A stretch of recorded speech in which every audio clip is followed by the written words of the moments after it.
Welcome to KC Cares. We're Kansas City local nonprofits and the people who drive them. At KC Cares, we connect the nonprofit and the business sectors to enhance the quality of life for folks right here in Kansas City, both residents and visitors.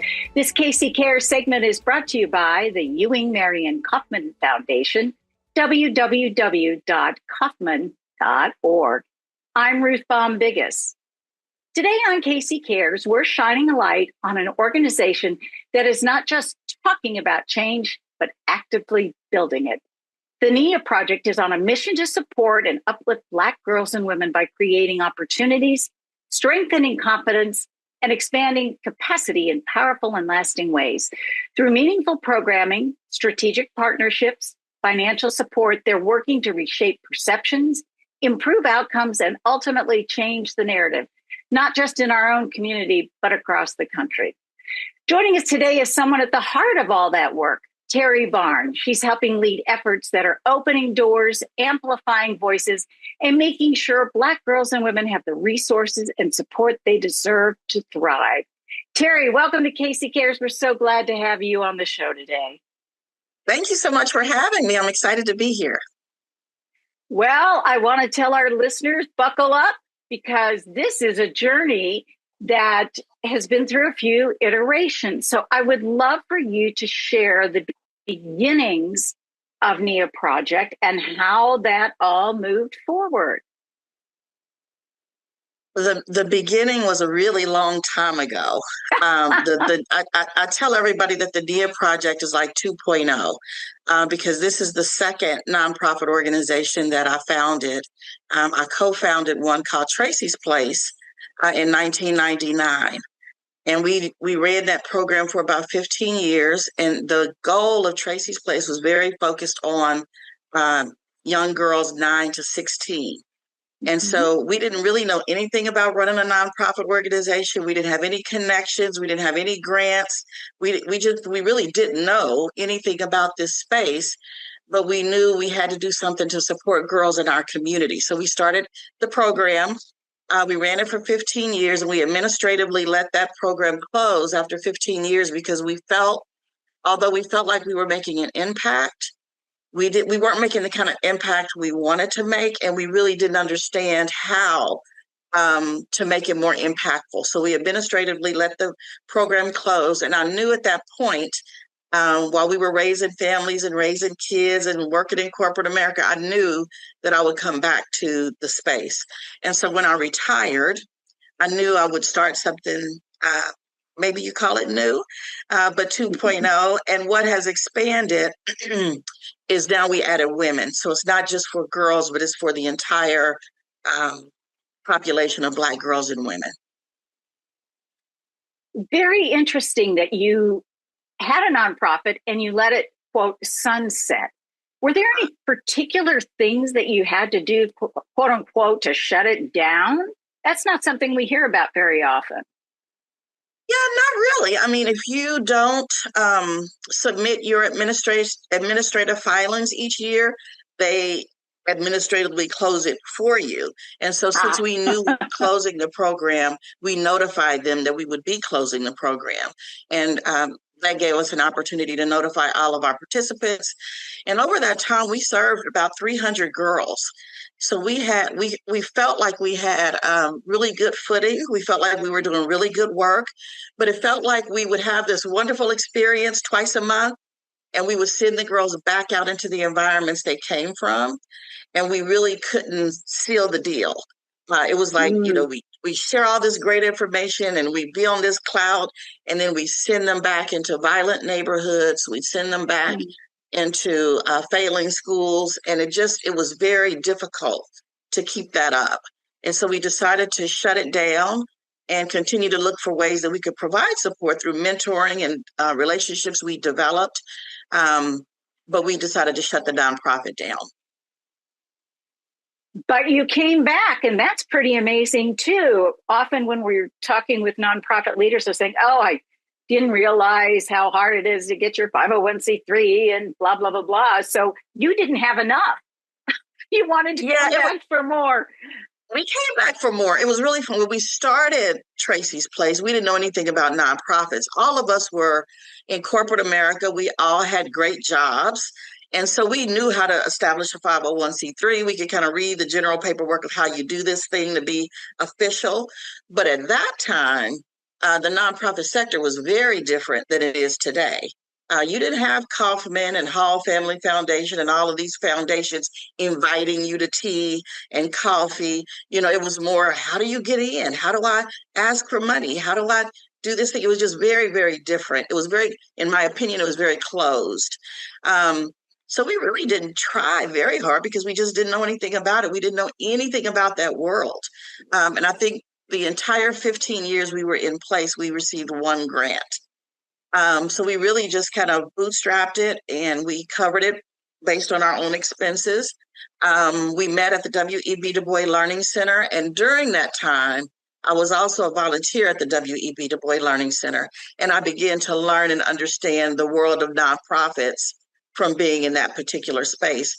And I went on to be there 22 years and served in various capacities, including executive director and board chair. So that's really where I got my footing on the nonprofit sector and began to know and understand, oh, Kansas City is a very generous city. There's money, they will give you money to do these things. And so that's when we began to really understand what we needed to do.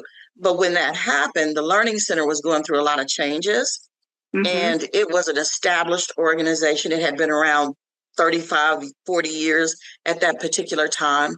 And I felt like my energy, because I was still in corporate America, working full time, raising a kid, doing all the things, my focus needed to be at the center. You have a graduate degree, though, in nonprofit. That's impressive.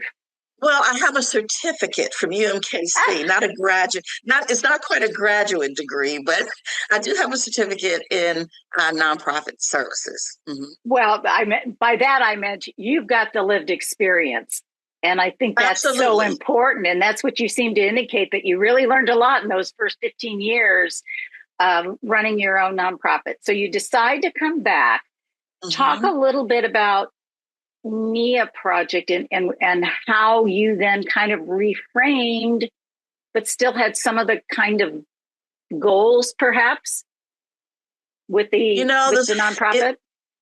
It's so very organic. I tell everybody, I did not sit in a room and say, oh, I'm going to create the NIA Project and we're going to do it like this.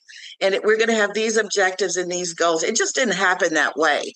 Back in 2018, a friend of mine, we were on a walk out at one of the local parks. And a friend of mine said, hey, Terri, did you know that Girl Track was coming to Kansas City? And I said, no, I didn't. And at the time, Girl Track is a national organization. And its goal back then was to get 1 million Black women walking by 2020. Now, this is 2018. And she said, they're coming to Kansas City because there's a lot of energy here. There's a lot of interest, and they're trying to recruit women to be a part of this campaign. I hadn't heard that they were coming. And I thought, well, we can't let Girl Track come to Kansas City and we not show up. So before this walk was over, we had made several phone calls and came up with this idea to have an event called Black Women Get Fit. And Black Women Get Fit was going to be a one-day event where we invited all the local fitness trainers to come in and provide their services for free to introduce Black women to all the different forms of exercise. Now, keep in mind, we were not a nonprofit. We didn't have any money. We were just saying, we can't let Girl Track, who had been on Oprah, they had done all these fantastic things. So very long story short, we had an event and about 300 women showed up at this event. Wow. It was fantastic. Everybody enjoyed it. And after it was over, people were saying, well, when are you guys going to do that again? That was great. And we were like, we're not going to do that again. That was kind of this one-time thing. We did that to get all the email addresses so that when Girl Track came to Kansas City, we would have this ready group of women we could invite. Well, guess what? Girl Track never came to Kansas City. Well, I should say they never came. They didn't come at that particular time. They came the next year. So we had all these names and numbers, and we just kind of left it alone. And as we would run into people in the community, they would say, well, when are you guys going to do that again? That was a lot of fun. We had a great time. And so we did it again the second year, just as an annual event. And then we did it third year as an annual event. And again, my background is in business management. So the first year, we didn't really think a whole lot about it. We just did it. The second year, we started collecting a little data. And the third year, we started doing surveys. And we thought, I think we've got something here. So the fourth year, we started doing it on a monthly basis. And we started writing grants. We were a fiscal, we had to get a fiscal sponsor before we got our 501c3 in place. And we started out as Black Women Get Fit. Now I'm still working full time. All of our volunteers are working full time. It just it was a fluke that happened, and it was a good thing. It was yummy. And so we started doing this monthly event. Women started showing up. We vetted all these fantastic women and asked them if they would give their time. All of this health and wellness is free to the community because access is a big problem in our community.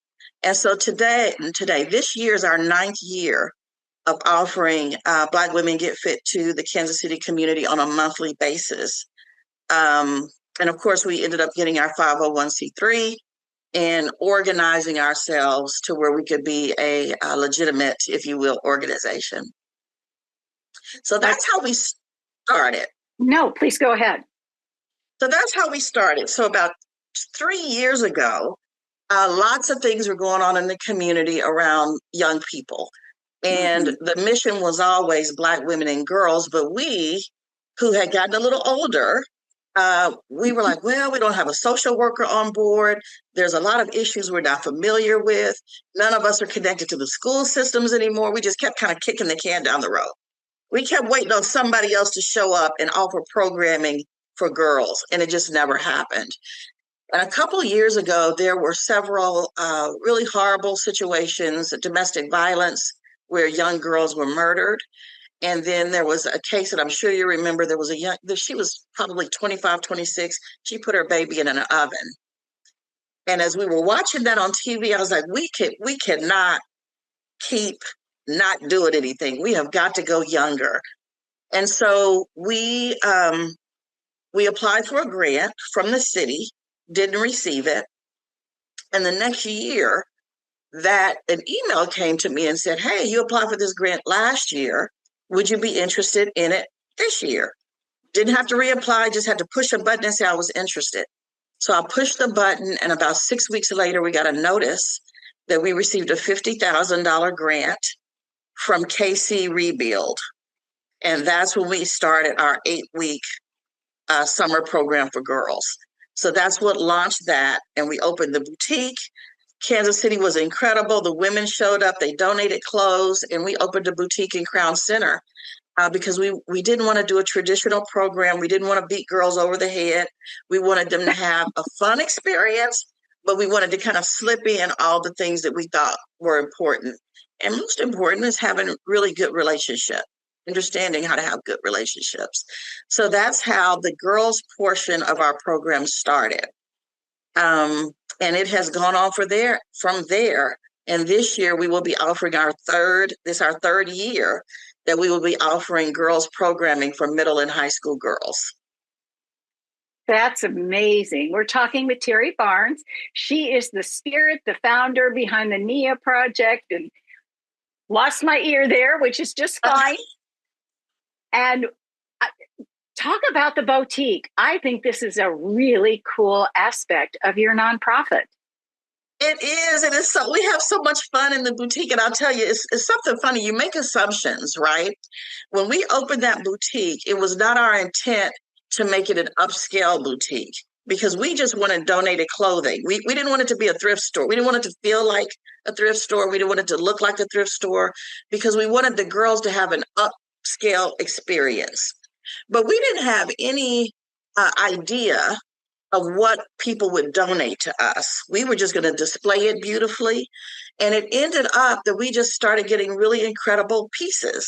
And it feels like a more upscale boutique, but that was just not part of our plan.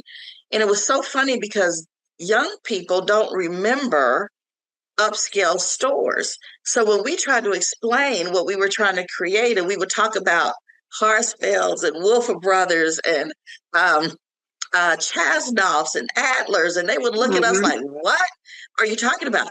The closest thing that they could even be familiar with was Macy's. So they had never, those stores didn't exist. So just talking to them about what a boutique is and what the experience should feel like, that was a whole piece of training for them. And so here we are in our third year. And I remember over the summer, one of the young ladies, we had started, and one of the young ladies said, "Miss Terri, where's a boutique?" So it's just, you take things for granted. And you really have to step back and realize the young people that are 12, 13, and 14, there are experiences that we had that just never existed for them. So it's been a lot of fun to introduce them to this boutique world and meet women who are coming in and donating their items to us and helping them understand that they're giving those items to us. We have a whole inventory process where they review and determine the condition and determine how to price things. It's really been a good experience. And we feel that the skills that they're learning are not necessarily for the retail business, but the skills they're learning can be transferred to wherever they go in their career, because they're really learning service and quality assurance, and taking great pride in the work that they do. So you're using young women from your programs to staff the boutique. Is that right? Absolutely. Absolutely. Yes. And then, so the summer. and how, please go ahead. No, go ahead. Oh, I was just going to say, so the summer, we've shifted it every year. So the very first year we partnered with ProX, the Kaufman program. Yes. And we hired all of our girls from the ProX program. They staffed the boutique, and the summer school program was in an entirely separate building across town, and it was a separate experience. And the idea was, as those girls met certain goals, they would have the opportunity to work in the boutique. This was a carrot. They would have the opportunity to work in the boutique. And that just didn't happen the way we wanted it to happen. We had an 8-week summer program. Second year, we had 6 weeks because we're beginning to learn what works and what doesn't work. This year, we're having 4 weeks because we're learning that middle school girls just want to have fun. They want to meet new friends. They want to have great experiences. There might be one or two that's kind of serious about work, but really for us, it's about safety and introducing them to some wonderful experiences over the summer. The high school girls are much more interested in work. And so us really understanding and how we brought them together and recognizing that we have to split them apart and begin to put them in places so that they can really excel. So we are learning, and we are chopping and changing our program as we really learn. Another thing we learned, if it's over 20 minutes, you lose them. So when we started out, we were doing these 1-hour presentations, and we were inviting these different organizations in to present, and it's just too much. It was just too much. So we've learned a lot since that very first year, and we're really starting to nail it this year. So is the boutique open year round? So the boutique was only supposed to be open for the summer. That was the model. It was a summer school program. It was going to be open for 12 weeks. But in both cases, the Crown Center scenario, they allowed us to stay because things were just going really well. And we stayed in Crown Center until October. And we were originally supposed to leave in August. And the same thing with the Plaza. We were going to open in May and close in August. But things have gone well. And as you know, the Plaza is in the middle of its reintroduction to community. Right. And they currently don't have a retailer for that particular space. And so we've just really been blessed to be able to stay there until they kind of figure out who will come in after us. And now you've got additional revenue. That must be great. It's a beautiful thing. It is especially right now. So I'm sure you know, and you're hearing from other nonprofits, it is rough out in these nonprofit streets. I was joking a couple of days ago that this year I've gotten 3 letters of rejection, right, for grants that I've written. And the first one you get, you go, okay. And then you get a second one, you go, okay. And then you get a third one and you go, oh my gosh, what are we going to do? And just yesterday I got a yes. So it happens. Yay! Yay. But it is very scary. We have one full-time paid employee. So that's something that's really exciting for us. We hired her last year. And when we decided that we were going to commit to girls programming, we knew we had to we couldn't do it the way we do women. We had to have somebody with the skill set, with the experience, and somebody that could partner with us to create a wonderful program. And so we were lucky enough to get a funder to fund salaries for us so that we could do that. And so she's approaching her first year with us doing that work. That's wonderful. So you've continued to grow. Where is the best place for people to find out information about what you all are doing? Well, I would say our website, but our website is horrible. So you can go to our website. You can go to our website and you get very basic information. I don't even think it talks about the boutique very much at all. We are in the process of developing a new website. We hope that it will be launched this month and it will cover all of our programming. It'll have a calendar of all of our events, and it'll be fantastic. But right now, I mean, the website gives you all the basic information, but it doesn't give you kind of the depth of what we're doing and what we have done. But you're going to have a new one. Will it still be the NIA Project KC? It'll be exactly the same. Yes, ma'am. Exactly the same. And we hope to launch it this month. Where do you get your young women, your girls and young women? How do you connect and get them involved? Yeah. So we're learning. So the very first year, you know what we did? We put a Facebook post out and we were like, we've got an 8-week summer program and we're going to pay you $500 if you complete this program. And we got girls from Overland Park, Liberty, Kansas City. They came from everywhere. In the very first year, we supported 32 girls. Wow. So we had an orientation. We met parents. We kind of did the thing.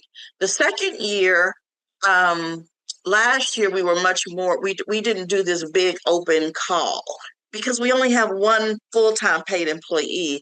And what we learned really quickly there are a lot of behaviors that girls have, and you need to be able to support them. So we didn't do the big open call. We just kind of did a closed call to our database of people. Mm-hmm. And we got our girls that way. And last year we served about 25 girls.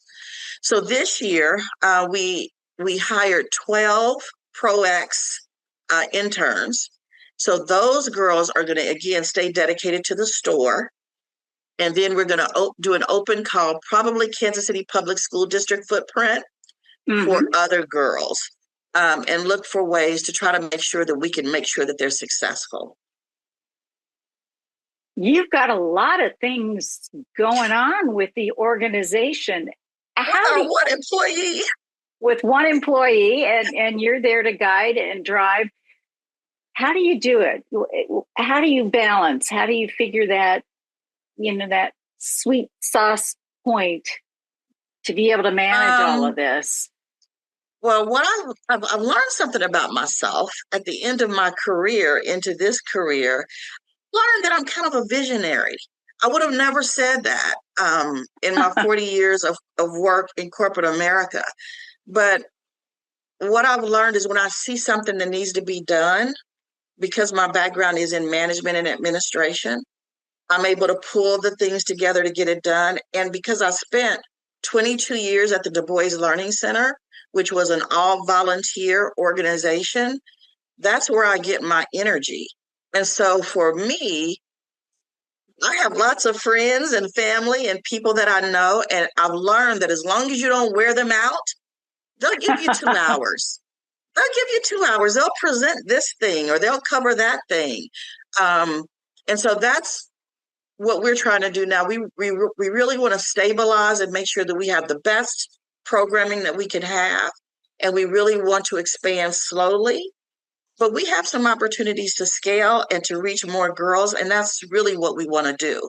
On Mondays and Tuesdays, every Monday and Tuesday from 3 to 6, I am at the boutique so that our one full-time staff member can go to Central Middle School. He had 80 girls signed up for an after-school programming. Wow. 80. That's Now, 80 don't show impressive. up. 80 don't show up. So I don't want you to think that. But the fact that 80 girls said, yes, I am interested in this after school program says a lot to me. Central is an inner city school. Literacy levels are horrible. Math scores are well, I shouldn't pick on Central. Kansas City public schools are really challenged right now. And so we found a way to provide support inside the schools, which is fantastic. And then we continue to do our work outside of the schools with the girls that we work with on at least a monthly basis. And we're trying to ramp that up a little bit more as well as we get staffing. Once a girl has gone through a program, do you work to try to move them to another program or even become your ambassadors, so to speak? Yeah, you're reading our mind. That is the plan for 2026. So many of our girls are still with us. They come back. And so again, this is only our third year. And so the more I don't want to say tenured girls, but the girls who are on track academically and they're on track from leadership perspective, they will be ambassadors. I don't know that we'll use that term, but they will be peer mentors to the middle school girls. So that is the plan for 2026. So we're down to 4-week experiences. And the older girls, the high school girls, will develop programming in support of the middle school girls. And this will be our first year for that experiment. That's great. Having a pay it forward to keep things moving along. What keeps you up at night when you to be hopefully honest, go to sleep? Yeah, that's kind of an inside joke too, because I tend to send emails and text messages at 2 and 3 o'clock in the morning because I got this thing about waking up in the middle of the night. But what keeps me up at night right now is the boutique, because we have an agreement with the plaza. We're only going to be there for, until we're not there anymore. So the question for us is this a model that works? And do we need to find another location? Because clearly we can't afford to be on the plaza. It's a beautiful space for us. Our girls get to meet so many incredible people because there's so many tourists who come through the plaza. But we can't afford to be on the plaza. So really just thinking about when the plaza taps us on the shoulder and they say to us, October is your last month, and I'm making that up. But whenever they tell us it's our last month, I think the question that we're wrestling with now is, do we look for another place? Is this experience meaningful enough to where we need to find something to where we can replicate this space? Or do we just close it and move forward with entrepreneurship and workforce development skills on modules or in classrooms, the way that other people teach those skill sets? Well, go ahead. And then, of course, just grants. We know that things are shifting, things are changing. I am a teeny tiny nonprofit. And with the amount of issues that we have in Kansas City, I think that foundations are making hard decisions about, they want to fund folks that can support 1,000 people. And so it gets harder and harder to get the attention of grantors. So that's always a concern. And working with young people, you can't have one staff member. They need more support. So just really thinking about where's the sweet spot for us and how can we grow our organization, but grow it in a very smart way, considering the times that we're in. Well, it's the NIA Project, and Terri Barnes is that mover and shaker behind it. Terri, thank you so much for joining us on KC Cares and sharing your story. Thank you so much for the opportunity, and watch that website. We'll have a new one very soon. Great. This KC Care segment was brought to you by the Ewing Marion Kaufman Foundation, www.kaufman.org. Now, if you'd like to be a guest, check out our website, KC Cares Online, and you can spread the love and find us on Facebook and Twitter at KC Cares Radio. And on Instagram, we're at KC Cares Online. And don't forget, Saturday mornings at 8 a.m., you can catch us on ESPN 1510 a.m. and 94.5 FM. Thank you for joining us for KC Cares.